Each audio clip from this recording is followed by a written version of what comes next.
Alors la colocation, c'est une super alternative pour se loger quand on est étudiant. Ça permet de bénéficier d'un logement plus grand pour un budget moindre et en plus de cela, on peut partager des moments conviviaux avec des personnes de son âge. Maintenant, attention, être en colocation, c'est plus que partager un appartement et des tâches ménagères. La première chose à laquelle tu devras faire attention, c'est le type de contrat qui te sera proposé. En effet, un contrat de colocation peut être soit commun entre tous les colocataires, soit individuel. Et en fonction du contrat que tu t'apprêtes de signer, ton engagement sera différent. Si tu signes un contrat commun entre tous tes colocataires, la première des choses, c'est que tu devras effectuer l'état des lieux avec tous tes colocataires.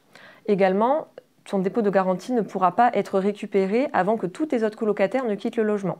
Et en plus de cela, le propriétaire n'est pas dans l'obligation de rendre à chacun son dépôt de garantie. Donc cela implique de t'arranger avec tes colocataires par la suite. Mais surtout, ce à quoi tu dois faire bien attention, c'est s'il y a une clause de solidarité. C'est une clause qui peut te rendre solidaire de tes autres colocataires dans l'exécution de certaines obligations. Par exemple, si un de tes colocataires ne payait pas son loyer, tu pourrais être amené à payer la part manquante.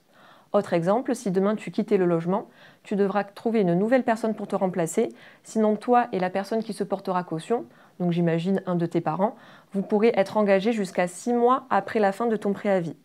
Alors que si tu signais un contrat individuel, les choses seraient bien différentes. Chacun paierait son loyer, son dépôt de garantie, sans être responsable des autres. Et si tu quittais le logement, tu n'aurais plus d'engagement envers tes autres colocataires. Donc tu as bien compris, il faut bien prendre connaissance de son bail avant de s'engager. Et également, je t'invite à prendre contact et à rencontrer tes colocataires en amont pour éviter toute mauvaise surprise. Enfin, dernière chose, n'oublie pas que tu as droit à des aides au logement pour ta part de loyer. Donc je t'invite à simuler, voir si tu as droit à ces aides au logement.